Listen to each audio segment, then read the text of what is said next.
It was 4:59 p.m.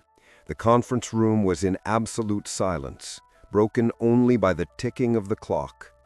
I was there to confront the man who had destroyed my career, Mason Hale.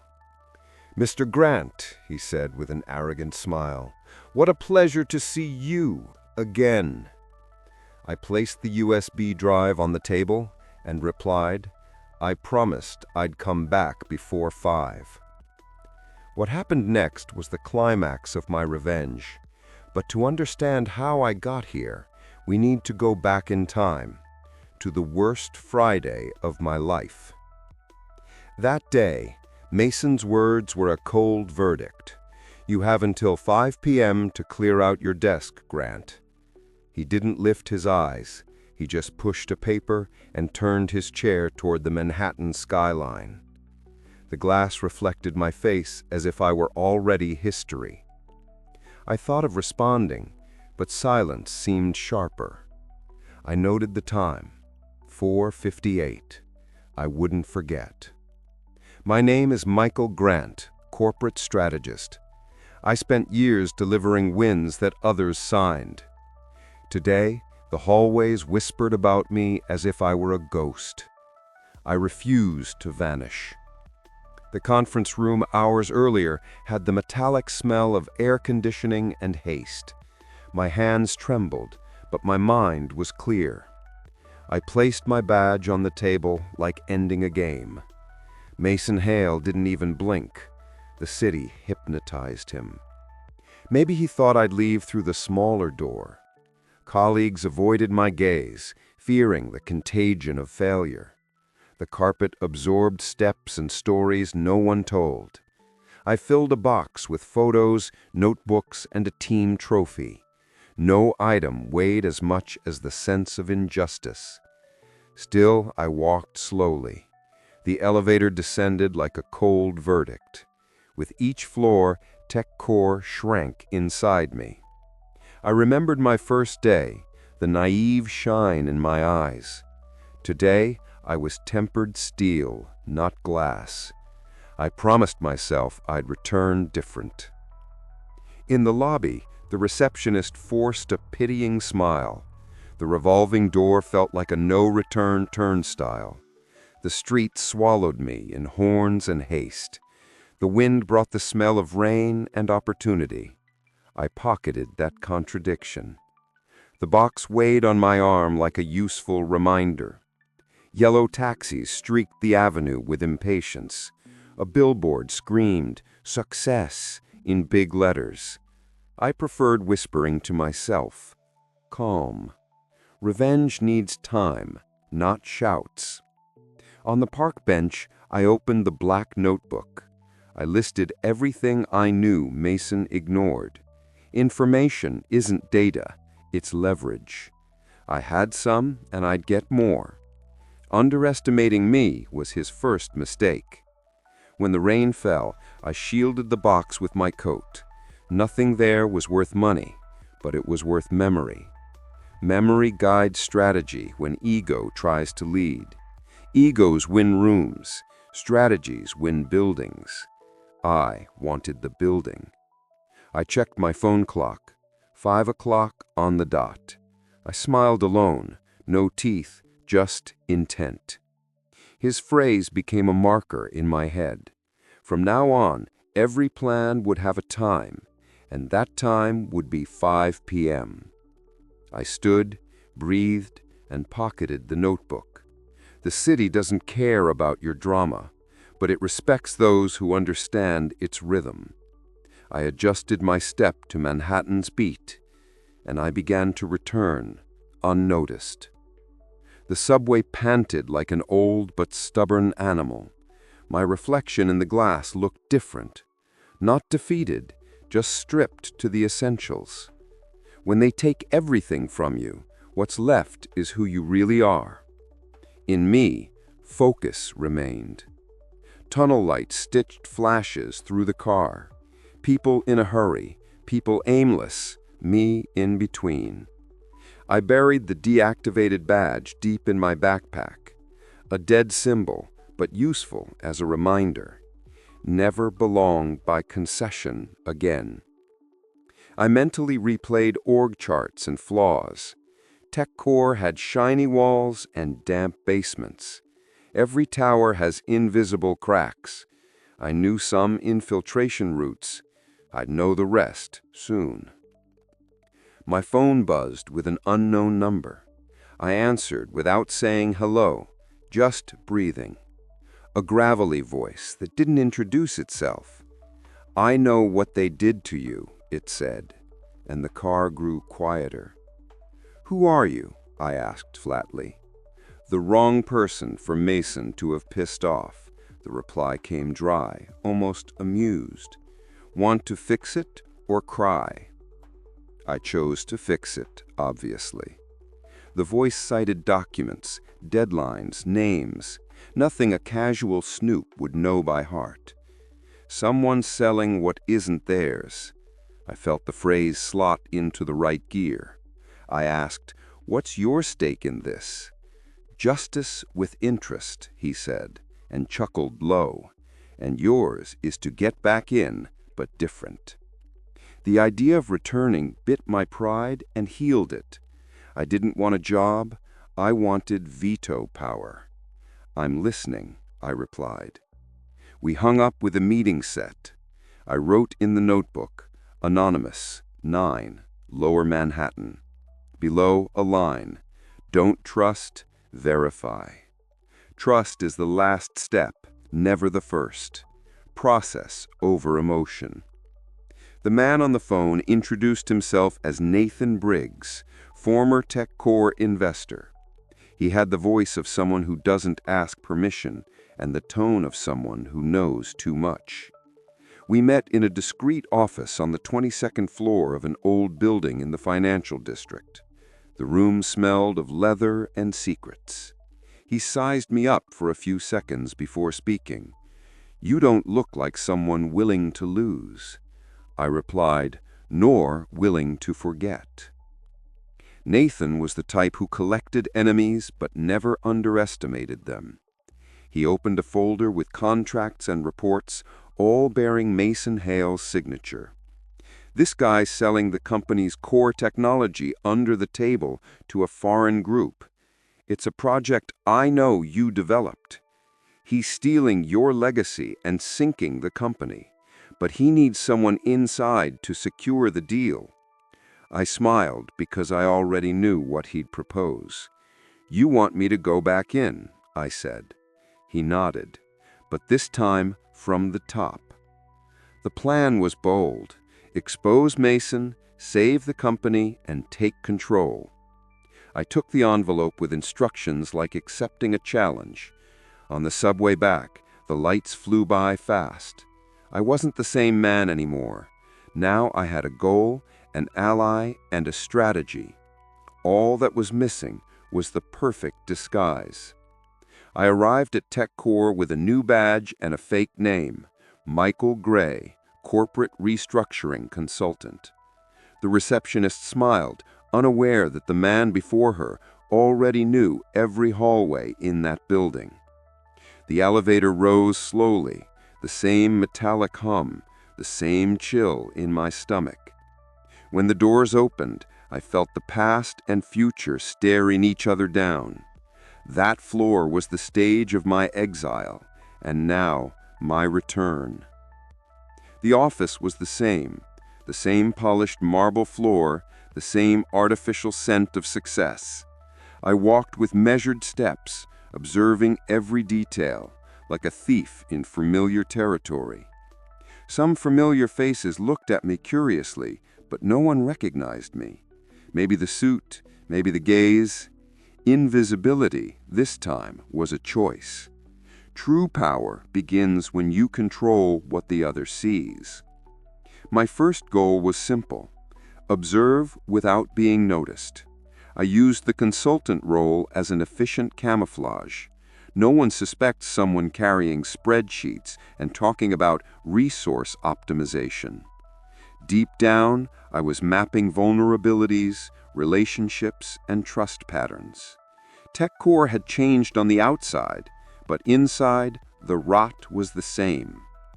While analyzing a financial report in my temporary office, the door opened. It was Mason. My heart froze. He entered with his predator's smile, holding a coffee. "Gray, right? The new consultant. Just stopping by to welcome you." He glanced at my screen for an instant that felt eternal. I kept my expression neutral. "Thank you, Mr. Hale. Just starting to understand the structure."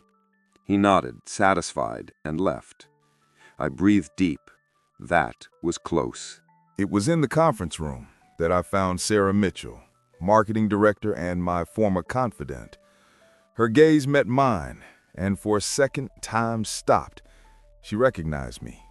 No words, just a slight eyebrow raise, the kind that says, "Are you crazy or do you have a plan?" I replied with a half smile. Sarah had always been perceptive, and I knew she'd get the message, "Don't say anything yet."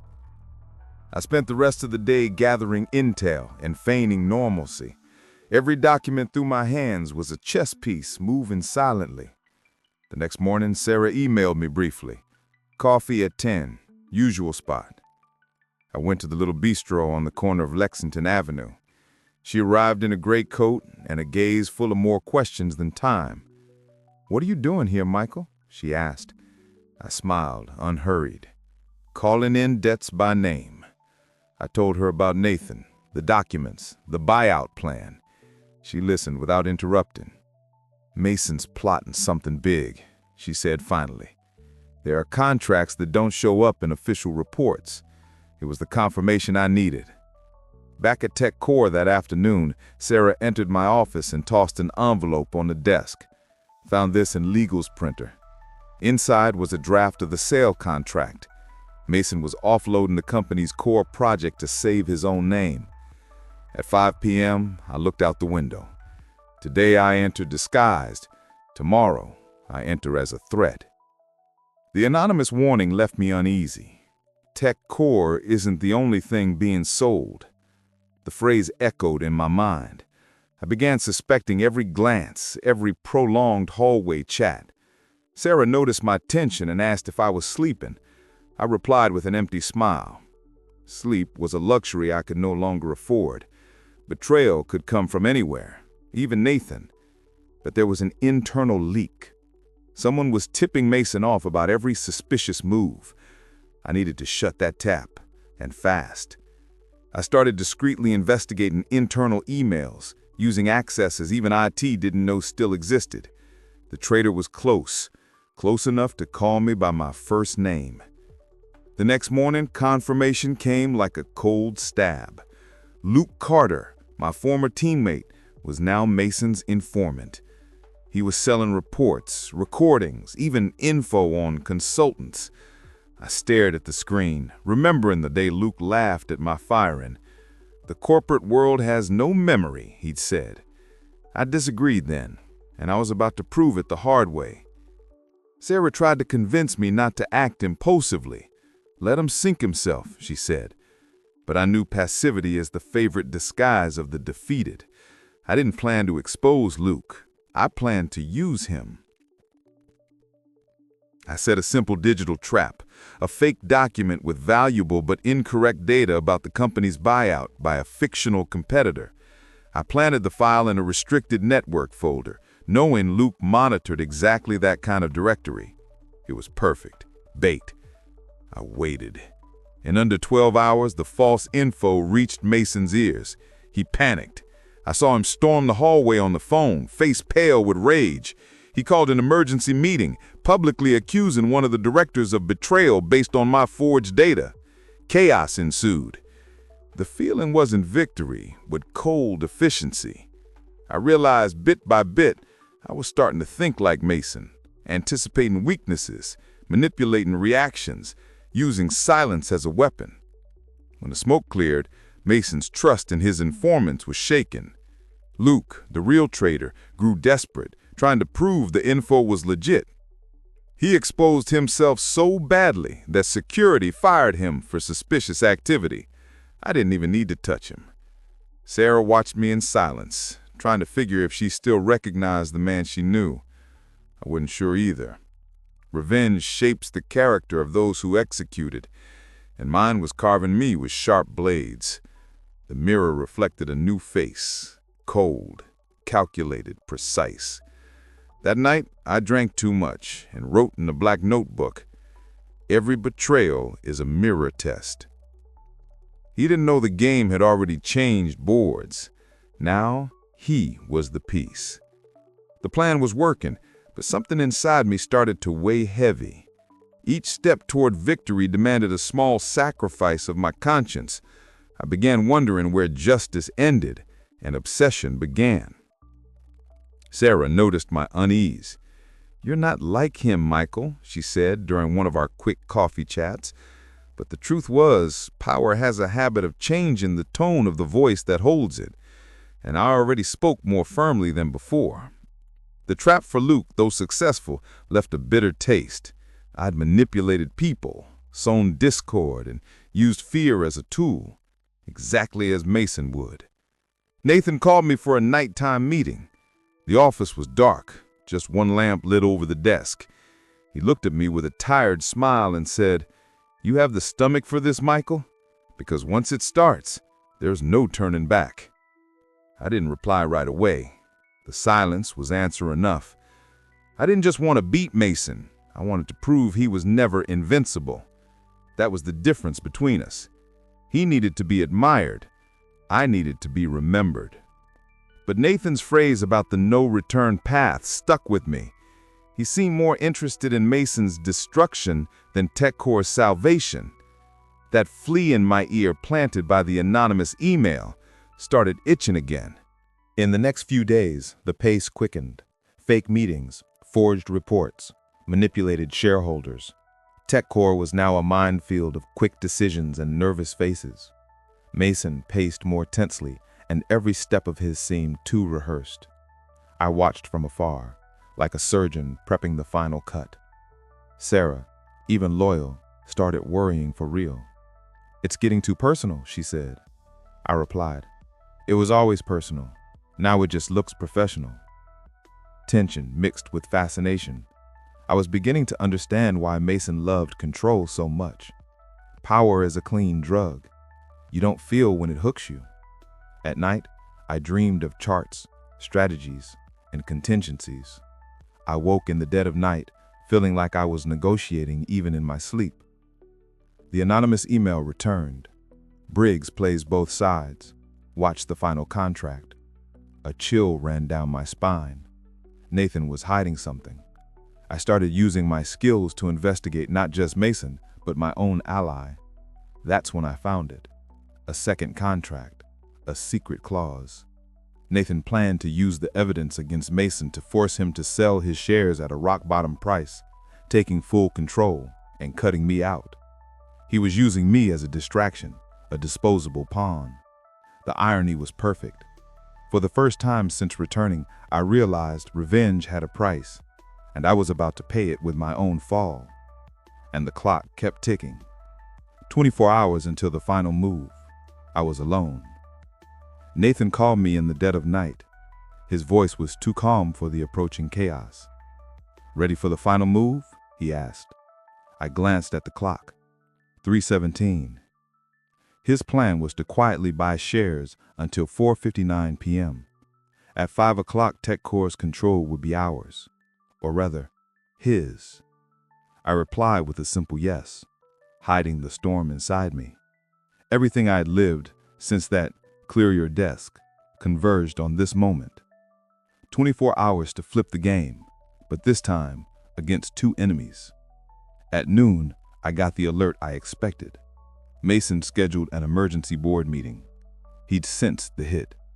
Adrenaline flooded my body. I called Nathan, no answer. His silence was confirmation. At 4:30 p.m., Sarah entered my office and tossed a USB drive on the desk. "Got the contract Nathan hid. You'll want to see this." It was the final proof. A parallel sale of shares. They were using me.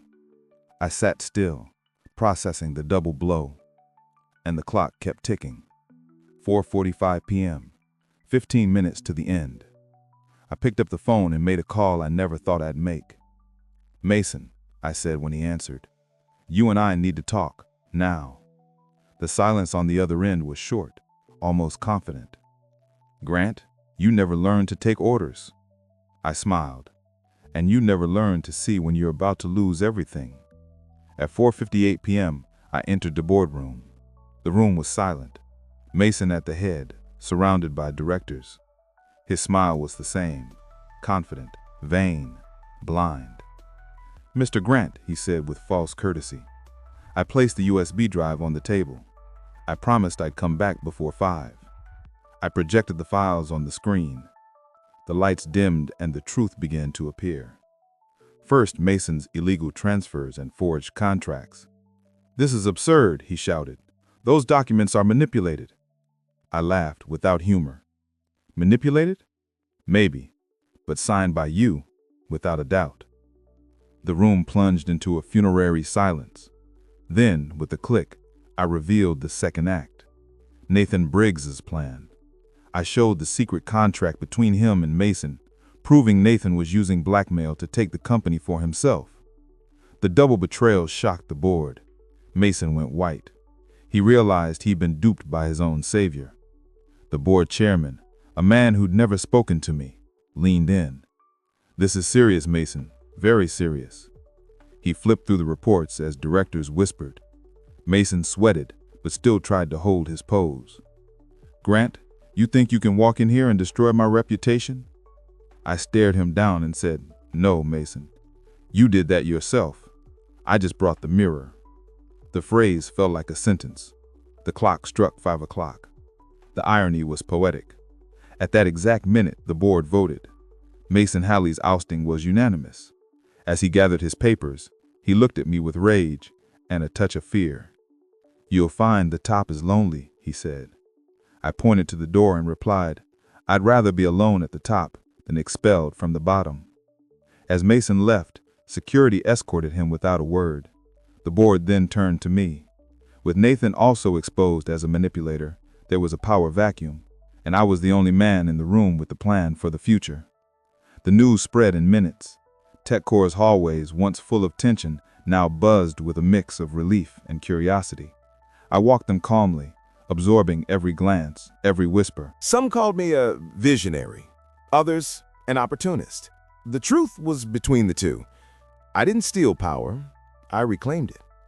Sarah waited in the executive office with 2 champagne flutes and a conspiratorial gaze. "So that's it? You did it?" she asked. "It's just the beginning," I replied, but my voice sounded distant. I officially took the interim CEO role that same night. The city lights reflected in the windows as if Manhattan watched me suspiciously. I sat in the leather chair that had once been Mason's throne. His expensive cologne still lingered in the air, a reminder of arrogance and vanity. I placed my hands on the desk and let silence fill the space. Power has weight, and in that instant, I felt every gram. I spent the next hours reviewing contracts, correcting numbers, and nullifying fraudulent deals. It was the same work I'd done before, but now from a different vantage. Before I obeyed, now I decided. And there's an abyss between the two. The sound of the pen scratching paper felt like a silent settling of accounts with the past. Sarah approached and placed the folder on the desk. "Shareholders want a statement tomorrow morning," she said. I agreed, but she didn't leave.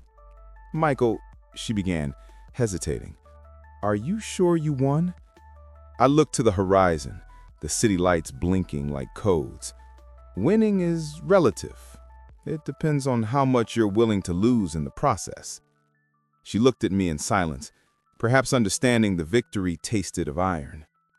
When I was alone, I opened the desk drawer and found a manila envelope with the company's old seal. Inside, just one phrase, in Mason's unmistakable handwriting: "This isn't over, Grant." My heart slowed. The game hadn't ended. It had just changed boards. The following days were a string of cold victories. Shares rose, shareholders smiled, and the press called me the new face of corporate innovation. I smiled for the cameras, but the reflection in building glass reminded me smiles are just social protocols. At night, The penthouse apartment was too quiet, too big, too empty. Success, I realized, is a pretty room with echo. Sarah tried to get closer, maybe out of concern, maybe curiosity. "You're different, Michael," she said during a business dinner. "It's not about Mason anymore, is it?" I looked at my glass and replied, "No, now it's about me." She fell silent. I realized I'd inherited not just Mason's job, but his way of thinking. Power isn't a place, it's a lens. And when you start seeing the world through it, nothing's clear anymore. The sunrise reflected in TechCore's windows as if the whole building woke up with me. The city seemed slower, and for a brief moment, so did I. I put on the new suit, the same gray shade Mason wore, and saw the irony. Power changes the body, but also tries to dress the soul. I walked the hallways and noticed something curious. Respect comes with the gold badge, not character. People don't look at you, they look at the title. In the office, Sarah waited with a restrained smile. "Congratulations, Mr. CEO," she said, half serious, half teasing. I replied, "Don't get used to it, Sarah. I'm still the same man who walked in here carrying a box." She laughed, but her gaze said otherwise. I wasn't the same anymore, and we both knew it. I spent the morning in meetings, interviews, and analysis. The board seemed to adore me, but I knew corporate love is a short-term contract. Every handshake was a knife saved for the right day. Amid reports and plans, I realized what Mason felt. The top is cold. No real applause, just the echo of what you think is success. When Sarah entered with a stack of reports, the silence between us grew heavy. "You should rest. Rest is for those who finish the work," I replied. She watched me with a gaze mixed admiration and worry. "You're starting to sound like him," she whispered. The phrase hit like a punch, but I didn't show it. I closed the laptop, breathed deep, and said, "The difference is I know what I'm doing." The difference. That word was starting to sound fragile. One night, I found the black notebook on the desk. I flipped through the pages, rereading my old notes. Justice with precision. The enemy teaches more than the mentor. Control is a form of revenge. Each phrase sounded like a warning I'd ignored. I'd beaten the man, but maybe absorbed the monster. The next morning, an anonymous message hit my email. "The board's already discussing your early succession." I laughed alone. That's how power works. You never own it. You just manage it temporarily until someone younger and hungrier takes it from you. For a moment, I felt déjà vu's weight. I was the new Mason, and somewhere, another Michael might be planning the same kind of return. At 4:45 p.m. that same afternoon, the phone rang, the board requesting an urgent meeting. I smiled with a strange serenity. Of course, 5 works great. The clock struck 5 p.m. again. The executive room was thick with silence. The chairman began with a rehearsed voice. "Mr. Grant, we have some concerns about the company's direction." I tried not to smile. It was the same phrase. Sarah, at the table's end, looked at me with understanding.